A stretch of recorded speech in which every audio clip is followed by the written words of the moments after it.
you was a bright one. Now I see it like, cause baby, you the right one. Dancer, she got me moving like she's Spanish. Yeah, I'll be a fine, no stress. My name's Don Sedlacek. Been in law enforcement for 33 years. Been in higher education for over 25 years.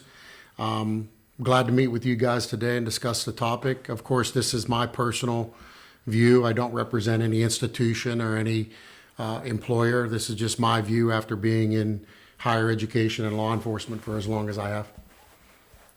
That's good. That's awesome. What made you want to do policing?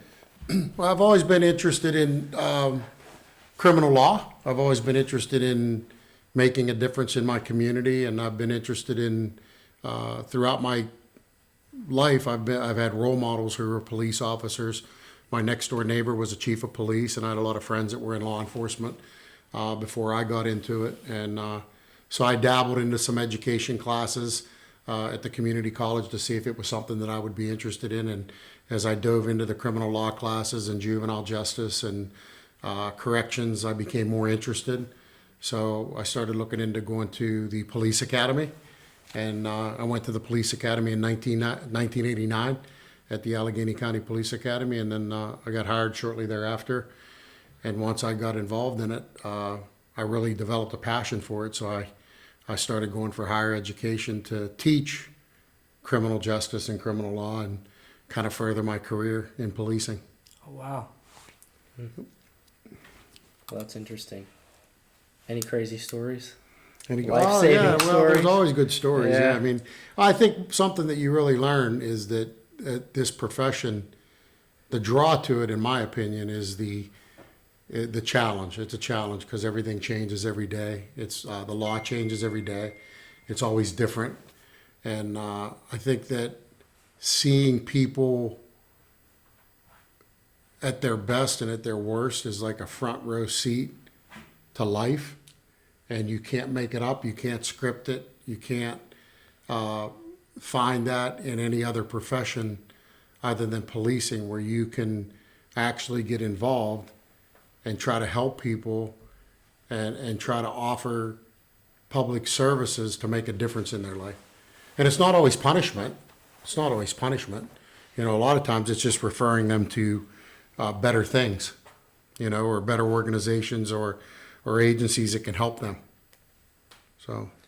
Well, can you explain that a little more about how it changes all the time? Because I think a lot of people don't realize that laws are always changing, and you got to keep up with that. Sure. So Yeah, sure. So just for example, over the last 5 years, there's been a call for greater transparency, or the movement about referring to defunding the police. And I think that overall blanket statement is that people don't understand that the societal expectation of what police and law enforcement are supposed to do, as society changes, we have to adjust our laws and how we get the job done. You know, constitutional law, searches, vehicle searches, arrests without a warrant. The new Act 57 and Act 59 in the state of Pennsylvania and other states are those acts that are calling for better training, early detection or warning of police misconduct. So police have to continually attend in-service professional development courses to understand the constitutional law changes for a vehicle search. Can you search a vehicle solely based on the odor of marijuana? You used to be able to do that. Well, not now, because marijuana is legal in some states and legal to use for medicinal purposes. So that can't be the single determining factor for probable cause to go in the car and search it. So that's just one example. That's a good example. That's just one example. No, that's good, because I think a lot of the times we hear people only, especially the press, talk about the problems in policing. When we see a problem where a police officer did do something outside that they can, their parameters, their boundaries. So it's good to hear things like that. Do you have any other examples outside of the marijuana? Well, yeah, I mean, on the scope of a police officer, just training requirements, right? So after some of the things in the media and some of the lawsuits, civil lawsuits that have been filed under Title 42, 1983, for chokeholds or for excessive use of force. So the way that we apply force and the way that we de-escalate has changed, right? The application of force. So when you define the term and the proper application of a chokehold, does the lay public really understand when a police officer can apply force and to what level they can use force, up to and including deadly force? So if you don't clearly understand use of force and policy and procedure and the three-pronged test of the use of force and reactionary time and reactionary gap, then people don't understand that if you are allowed to use deadly force and within the parameters of the law, you could use anything, right? It's when you apply that chokehold when you're not allowed to use deadly force. When you go beyond the So parameter. training has changed, right? The way that people understand the application of force, but also interacting with the public and de-escalating, using a de-escalation technique, right? And also the duty to intervene, right? The last 5 years, because of use of force, now police officers have a duty to intervene, even if it's your supervisor. So if there's an officer at the scene and their sergeant's doing something wrong, normally you would never challenge that supervision status. Well, if they're doing something wrong, you have a duty to intervene, or you're going to be liable, right? You could be included in that civil lawsuit for not intervening. Well, liable how though? Like, in what way do we Well, anytime that police officers act outside of their scope of duty and act negligently, recklessly, and outside of their scope of what a reasonable officer would do, you open yourself up for liability. And that all is determined and learned through training, right? So the more an officer trains, the more education an officer gets, the more they understand what they're allowed to do and not allowed to do. And the other scrutiny is that, okay, just because you're allowed to do it doesn't mean you should do it, right? So just Yeah, because I can use my gun doesn't mean I should just go to my gun. Depends on the situation. Depends on the and scenario, circumstance, right? yeah. Or just because, and see, that's where a lot of these live technology, platforms for use of force scenarios, they call them firearms training simulators, which the Community College of Beaver County just purchased one. That's how you can educate the public on making a split-second decision. See, the courts have always ruled that police officers are required to make split-second decisions that will take years and years of hindsight 2020 and scrutiny by law professors and by judges and by attorneys that have tip staffs and they have people who do law research for them, that they have the luxury of researching and saying, well, why didn't they do this? Well, why didn't they do that? Well, the trial courts don't make a decision based on hindsight 2020. They based it on in that officer's shoes at that time and what the situation held and what decisions had to be made in that immediate moment, because it's a split-second decision. And that's all covered under the constitutional law and under the officers and law enforcement's ability to enforce law, right? Yeah. We don't write the laws, we don't make the laws, we enforce the laws. And having that ability to be fluid and learn and train as laws are changing and what the public expects from police is changing, we have to change with that. I like the way you put that. Have you ever heard of Oshcroft versus Al Kidd, Supreme Court case, 2011? Mm-hmm. I've never heard it in the way that you've described it, but basically that's the ruling, is that police officers have to make split-second decisions, and that sometimes when they make those decisions, there's a lot of legal questions about what they're doing, and so that they get qualified immunity from those legal questions, because Sure. they aren't defined in legal law, Right. in statute. It is sort of in constitutional law, and if you really dig into qualified immunity and the history of qualified immunity and, the development in 1967, and we in a lot of our classes have talked about our founding fathers, the Constitution, the Bill of Rights, how we get to where we're at, and times change and things change, but there's certain foundational laws like the Bill of Rights and constitutional law and qualified immunity. It's designed to allow law enforcement to do their job without fear of frivolous lawsuits and constant battering by the public and just opening themselves up for being sued. Because what will happen is officers will get that fear of being sued, that becomes a barrier and a freezing factor that they put blinders on and say, unless I have to do something, I'm not doing anything because I don't want to be sued for something, for trying to do my job, right? For trying to go out and with good faith. So those are the key terms under qualified immunity. If you're acting within good faith, and if you're acting within the parameters of the law and not violating somebody's constitutional rights maliciously, willfully, knowingly, and negligently, you're going to be covered. Doesn't mean you're not going to get sued. Like, you can be sued for anything in law enforcement. Also, if they violate the Constitution while doing their job, they can be sued then? Sure. So if you act outside, so that's what qualified immunity defines, and a lot of people don't know that it's defined that way. So an officer can still be sued and can still be found civilly liable and criminally liable for something they did on duty if the courts can show that they acted willfully, intentionally, maliciously, knowingly that they were violating that person's rights, right? Like excessive force, knowing when to stop, when not to stop. The other thing that they define and talk about, and why qualified immunity was devised, and again, law enforcement, professional law enforcement agencies agree with the public that we need to start looking at training. We need to start looking at recruitment. We need to start looking at in-service education. We need to start looking at early warning, red flag. Is somebody constantly that same officer that's getting complaints filed against them for pushing that legal line of what they can do and not do? And if that red flag, then we need to stop that or investigate that.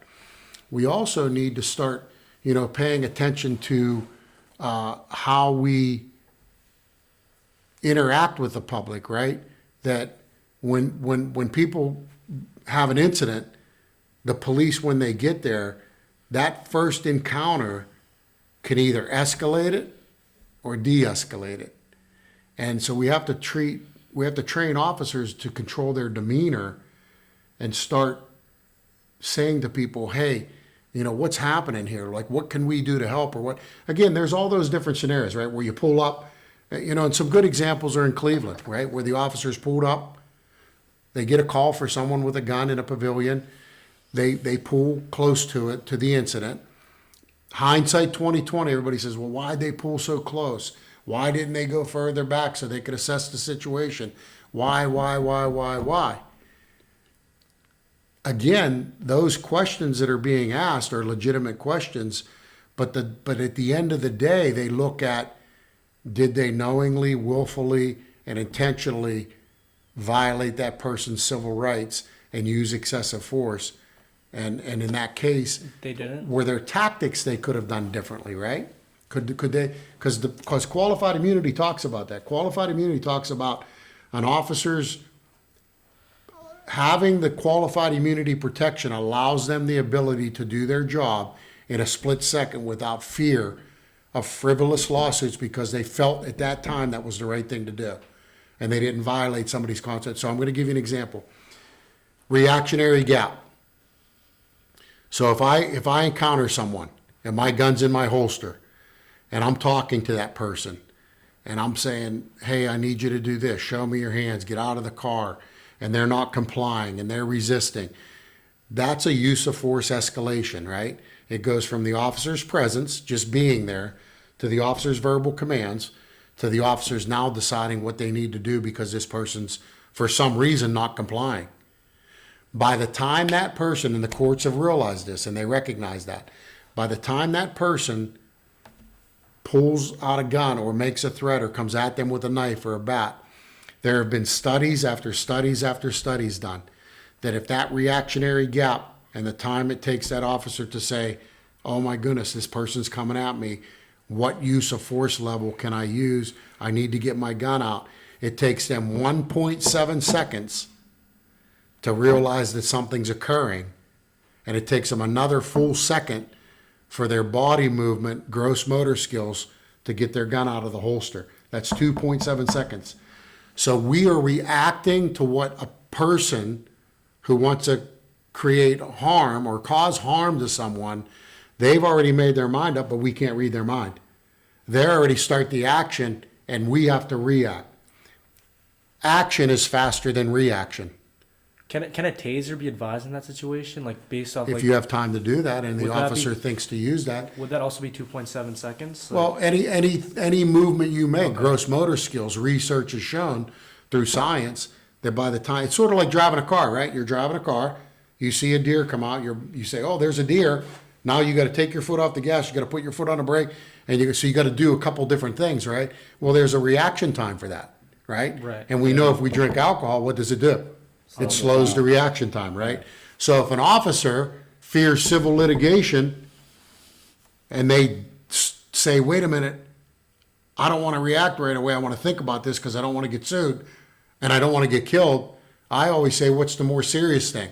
Getting killed, yeah, obviously. obviously, right? Yeah. So do something. And if you're not acting maliciously, knowingly violating somebody's rights with that negligent intention, you're going to be covered. Again, doesn't mean you're not going to get You sued. see, the thing I have questions about with qualified immunity is that it doesn't apply the same to like a citizen, right?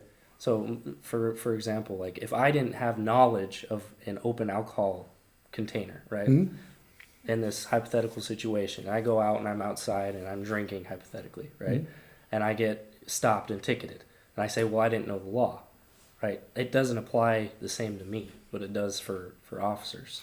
You see what I'm saying? Like, if they didn't know there was a legal statute, like negligently, it wasn't their intention to commit a crime. Yeah. Like it wasn't my intention to commit a crime with an open Yeah. bottle, But I think that there's a little bit of a different scenario there because officers are normally, when you talk about qualified immunity and the public scrutiny, it's based on like use of force and deadly use of force. Officer discretion and officer interaction with the public, a lot of times officers will say to people, they say, oh, honestly, I didn't realize I was going 75.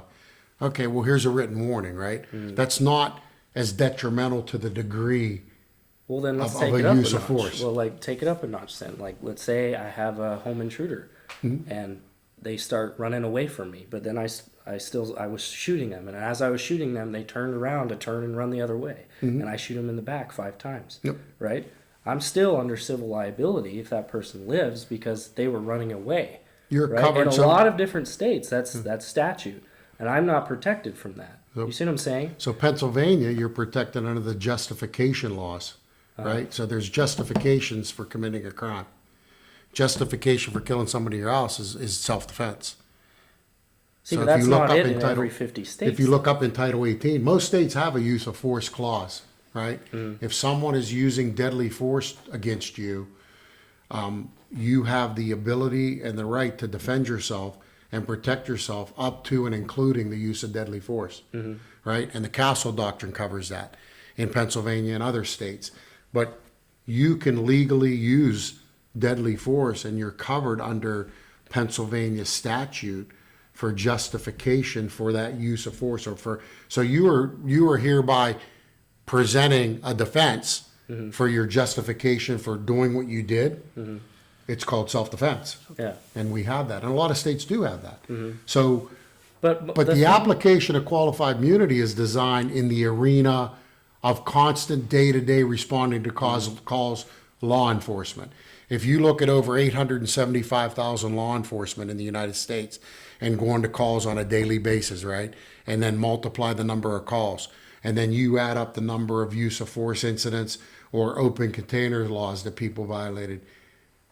The police are going to surpass that by thousands because they're constantly getting 911 calls Yeah. to help people in distress situations. So they have to have that constitutional protection and ability to go there with a clear mind that they can do what they need to do. Mm-hmm. But here's where I'm going to tell you that you're on point. We need to, right? All of us, as a community, as a society, and as a profession, start looking at the laws, operating in a democracy, and then trying to figure out together as a team, how can we fix the problem without dismantling the Constitution and the criminal justice system. Mm-hmm. And the way that we can do that is through training and education and Yeah. proper training. Younger officers are more likely, studies have been done, younger officers are more likely to engage in an altercation or use of force than an older tenured officer. Really? And it's because of that unsure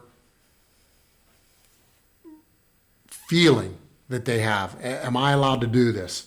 Or is it okay to do this? Or can I do this? Mm-hmm. And also because they're younger, they're more assertive, and they don't engage as often in a de-escalation conversation type thing. Mm-hmm. So we need to train on, first of all, having a conversation and de-escalating, right? Mm-hmm. And then if that doesn't work, what are our use of force options, right? And again, just the law doesn't say we have to go through every intermediate weapon before we use deadly force. Because it can happen in a split second that we have to go from a conversation to the use of deadly force. Mm-hmm. If we don't have qualified immunity, then an officer says, that split second, right? They don't react right away. Guess what now? They can get killed. They're dead. Yeah, they can get killed. Because that little bit of time is important. Yeah, I understand Yeah. that, but my concern is that as a citizen, I'm required to stay up to date on the law. Like if I learn about or if I don't know some statute like disorderly conduct, and let's say you can't say curse words on a school ground, and that's considered, like in my view, I might reasonably believe that it's freedom of speech. I'm on public property, etc. But it doesn't apply the same for police officers, what I'm trying to say. Like, I reasonably believe that is statute. I mean, that's in the 1967 case you mentioned earlier. Yeah. Pearson versus Ray. But I still have to be up to date on it. I feel like it's not the same with officers. Don't get me wrong, I support police. I think they do a lot more good than they do harm. Yeah. But I think that you do have a general point, but I think we're a little bit comparing apples and oranges because they have to operate in that arena on a daily basis. That's their job. Mm-hmm. Where most people, I mean, if you're really being honest, most people in society go through their daily lives, and just by the way they live their life, they don't have to know every single law. Police officers don't know every single law in the crimes code. Mm-hmm. They don't. It's impossible to know that. Just like I said earlier, every year we go to updates on an annual basis called Municipal Police Officer Training Education Commission updates. Mm-hmm. We have to be updated on the changes in the vehicle code and the crimes code because they changed. Something changed in the statute, right? So we have to go to that class so we know what changed, right? Like you said, how does the lay public know that changed, right? Mm-hmm. Well, a lot of times those changes are done through state representatives and through writing a law, and it goes through the House, and it becomes a law. Mm-hmm. Somebody presented that bill to be passed as a law, so it went through the process, and there's a public hearing, and there's a public posting, and there's a notice, and usually the public, just like for wanting to eliminate qualified immunity by the public or wanting to defund the police, there's a group of citizens pushing for that law to be made. Mm-hmm. So they're aware of a lot of the laws that pass, right? Again, you can't know, the police can't know, and you've heard that old thing, right, that ignorance is not a reason, right, for breaking the law.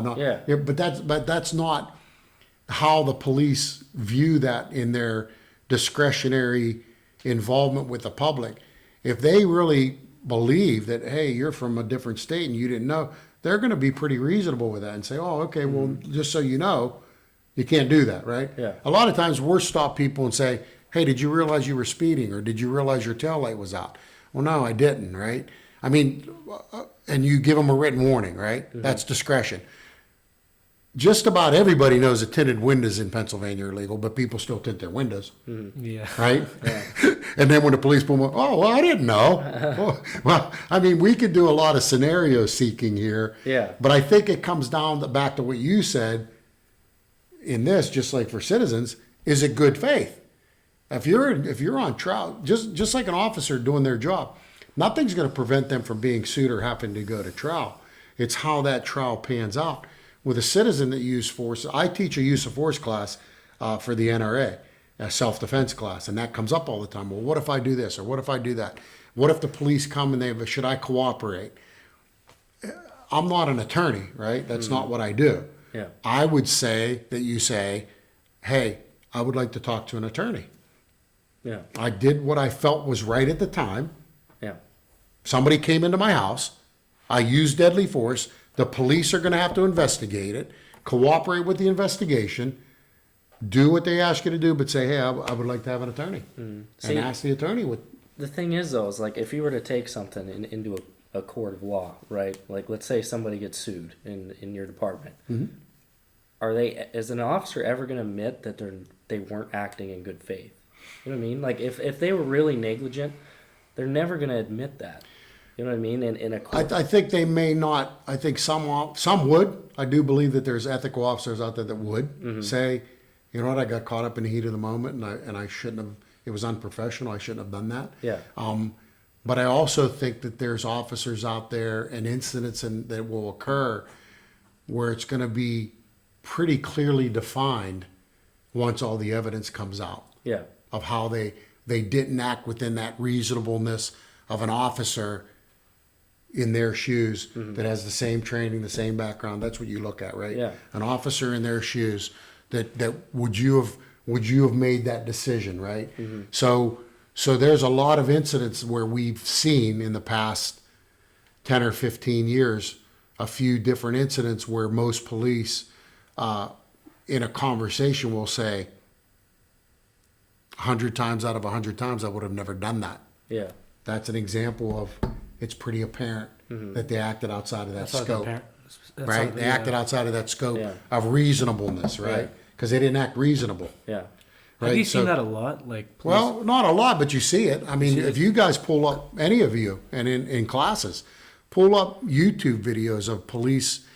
There's one that's all over YouTube from the city of Baltimore. There's one from an officer or a deputy sheriff that an elderly lady won't comply with his verbal commands on a traffic stop. Everything has to be put into context of the seriousness of the offense, right? Yeah. And this guy drags her out of the car. Every officer looks at that and says, 100 times I would never do that. Yeah. So that's an easy thing where it says under qualified immunity, that wasn't reasonable. That wasn't within the scope of what a reasonable officer would have done. So they're not covered under that. Yeah.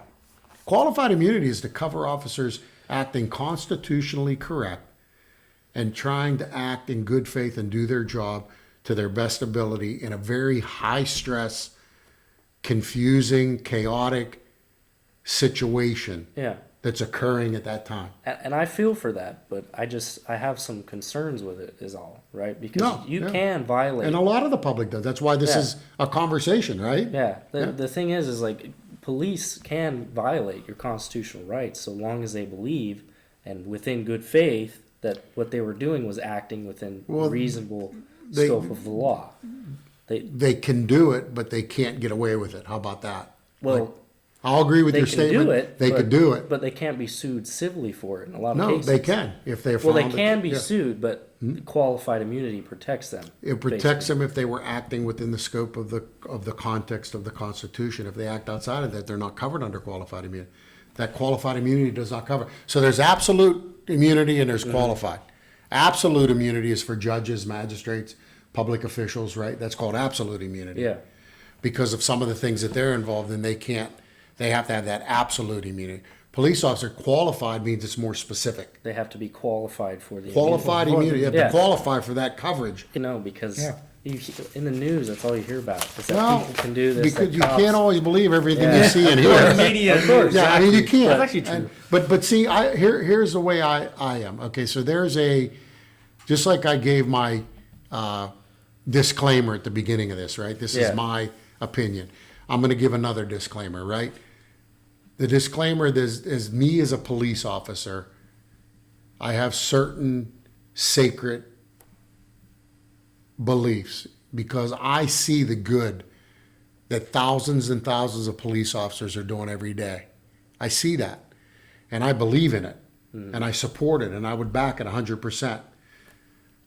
There's that citizen, civilian, educator side that when I wake up in the morning and I turn the news on and I see somebody being treated wrong, or having their constitutional rights violated by a police officer, in my view, right? They haven't been found guilty in a court of law, but in my view, it looks bad. Yeah. Right?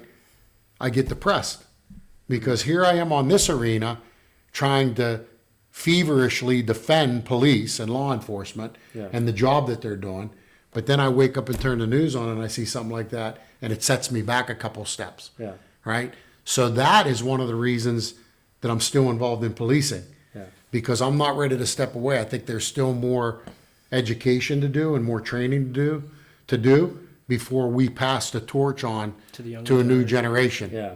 Because I truly believe that the function and the functionality of law enforcement in a democracy and criminal law and the criminal justice system is so important to a democratic free society that we can't erode away the foundation of what it stands for. But what we do need to do is, as a team, make a difference in the areas that need attention, training, right? Accountability, retention, hiring, making sure that there's red flag law, right? There's things that say, hey, there's a warning system, or hey, we can't ignore this. We have to do something about it, right? We can't let this go on. Because for years and years, those problem officers were just passed on to other departments. Yeah. Now we're keeping track of that, Yeah. right? And the disclaimer for me too is that I 100% I support police and the job that they do, but a lot of people, that's why I ask these questions, is because a lot of people have concerns, and I think a lot of it has to do with the media, like we talked about, and yellow journalism. But I applaud all of you. I applaud all my students all the time, and here's why I'm going to tell you I applaud students. Because you're not taking a sideline back seat and criticizing. You are working hard at getting involved and immersing yourself in education to learn, that's what the most of the lay public doesn't do. They sit on the sidelines, and it's very easy to turn a remote on, and it's very easy to pick your phone up and look at CNN or KDKA or Channel 11 or listen to a podcast it's easy to sit in your couch and you flip through social media and let them feed you the information they want to feed you. Yeah. Right? Yeah, it's good hearing it from you, too. Well, that's one of the reasons why we're here to do this, is because we have these questions, and people have a lot of questions. Sure, but most people won't dig into it on their own. Yeah. They wait for you to answer it for them, and then you to feed it to them. Yeah. And they say, well, I heard from Tristan that this is what happens. Yeah. From my Okay, well, then it understanding, must be sounds gospel like, because Tristan said it. Well, that's the appeal of why we do this. He and I, we started this because we had good conversation, and we had questions, and we'd go and we'd figure it out. Yep. We'd look it up. It is. And that's why we have... And that's we're amazing. having it's guests good to on. have you here, too. That's 'cause why we're having... My understanding of qualified immunity is kind of different now, because I thought it was more like cops can get away with Like unconstitutional guaranteed acts. that they're not. No, they can that's get not. away with That's that. that's what it looked like. Yeah, when and looking most people into it. look at it like It's that. like actually shocking to me. Like that's why I'm like listening. I was like, Well, wow. most people look at that and they're like, what do you mean? They can do anything they want and not be liable? No, that's not true. Have you ever looked at, like, in academia, or like case summaries? Right, like you go on the internet, you can look at case summaries from like third party sources, not directly from like the From case the actual from case. court, right? And they'll twist it in a way. Like a lot of this, when I look it up, it's not the same as what you're telling me. You know what I mean? And I'm It's giving not you the guys, same. I made copies for you guys of all Like this the stuff. press, and I think the press is really almost an enemy of It made it the sound like the American police had a people. lot of more power and like they can do whatever they want. That's what it sounded like. Sure. When I heard. That's what Most it sounded media, like. most media, again, not all, most media are there for good intentions, right? They want to get the news out to the public, right? And they serve a purpose. But the problem is that if you look at different media venues, they all have a different agenda. They all have a different political agenda. And they all spread the message that they want to spread, right? And you guys are very intelligent, so I don't need to. But just flip through the channels and for 15 minutes watch one channel. Go to another one and a venue, and for 15 minutes watch that one. They have a target audience, and you're going to be like, wait a minute. On this channel, I just heard this, but on this one, I just heard. Well, yeah, you're hearing two different sides, right? Right. So what got me intrigued and interested in higher education was when I was a young student, a young police officer. I was like you guys. People would tell me something, or they would say something. I'd say, That doesn't sound it just right. doesn't sound right. Yeah. So I would dig it up, right? Or I would read it, or I would research it, and I would highlight it, and I was really interested in that. And I just really believe that you owe it to yourself in a democracy and in our criminal law, a criminal justice system in Pennsylvania, to dig in and educate yourself, like you said, on what the laws are, what I can and can't do, and what the freedom of speech means, and what the Fourth Amendment means, and what the Fifth Amendment means, and what does it mean when I say I have a right to privacy in my home and my automobile, but I have less of an expectation on my person in a public place. Why? What does that mean? That's not just a haphazard constitutional right or law.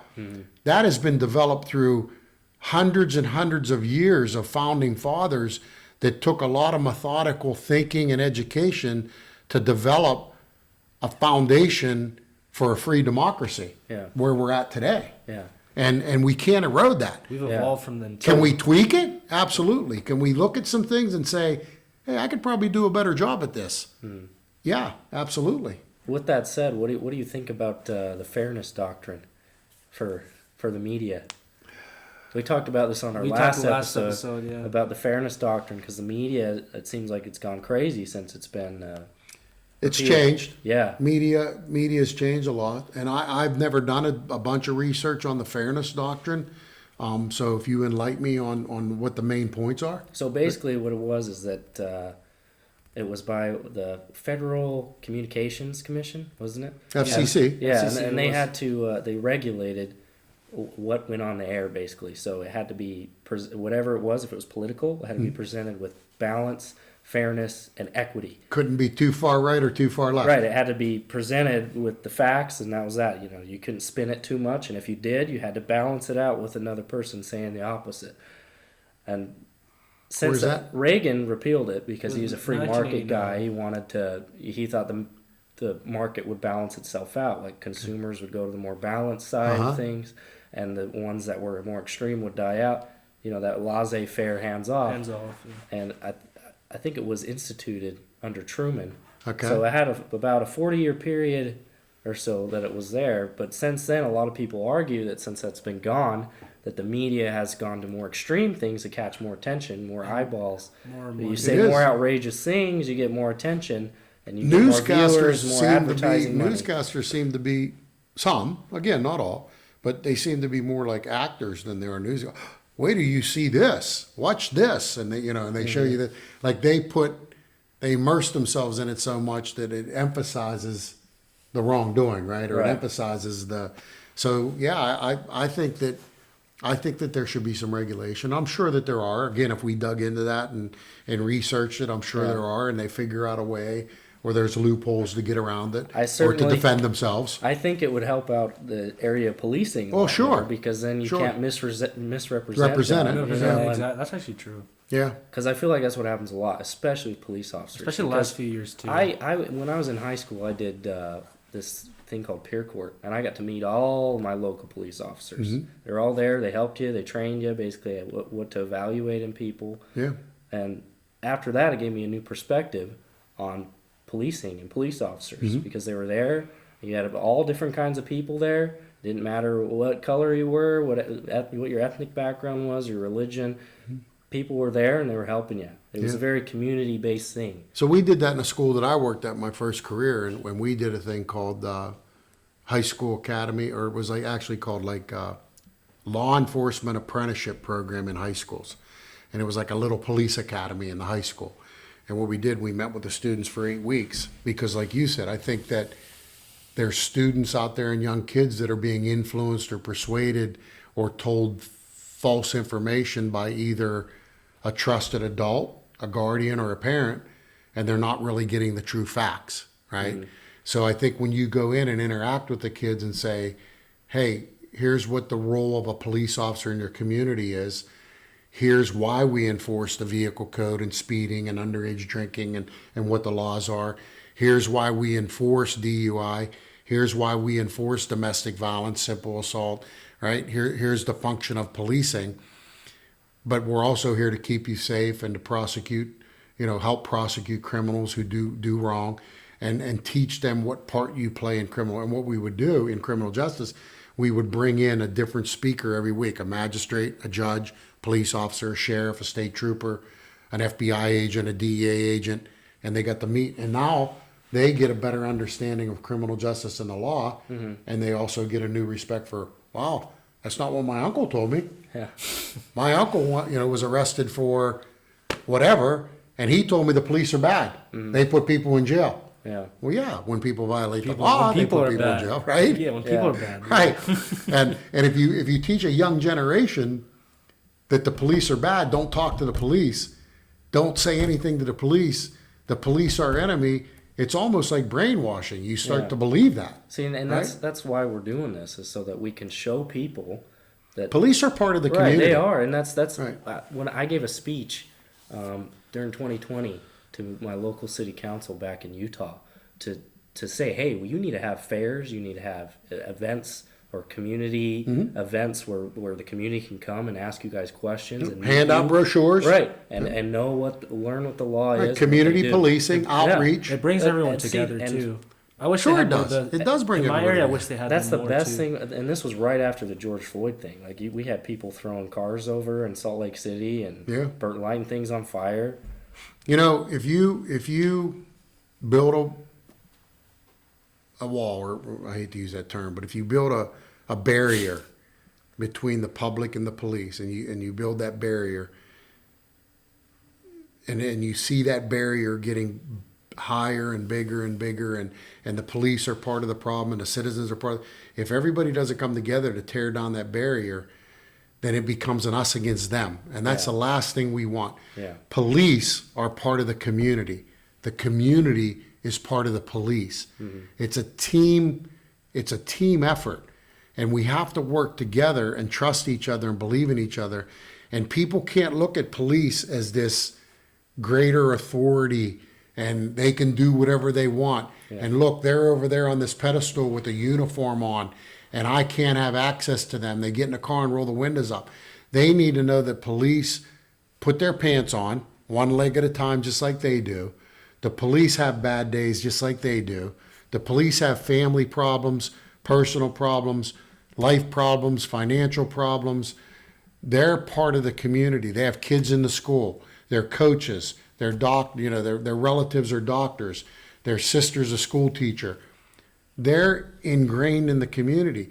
They don't wake up in the morning and put their uniform on and look in the mirror and say, man, I really hope I get to arrest somebody today. Yeah. Or they don't look in the mirror and say, boy, I sure hope I get to use force against somebody today. Man, I sure hope I get to violate somebody's rights today. They don't say that. That's a mentally insane cop. They don't say that. They get up and they say, man, I hope I can do some good today and get through the day, and I just want to make it home to my family. Yeah. I just want to do my job, right? Whether it's respond to a car accident with injuries, whether it's respond to a shoplifting complaint, whether it's to respond to a sexual assault, whether it's to respond to a robbery, whether it's to respond to a domestic, a shooting, a violent crime, a homicide. They just want to do the job the best they can do. But here's the problem. This is the problem. You don't know what you're getting into till you get there. And now when you get there, things can turn to crap really quick. Yeah. And they have to make a split this second decision. Yeah. And that's what qualified immunity is for. Well, hey, thanks for coming on. Thank you. Thanks for having me. Yeah, thanks for coming Appreciate on. it. Representing the community. Thank you. Appreciate your time. Have a good day. Thank you. Y'all be fine, no stress, and count blessings. So me and my brother stay destined. Lately I be on the roll, I would know.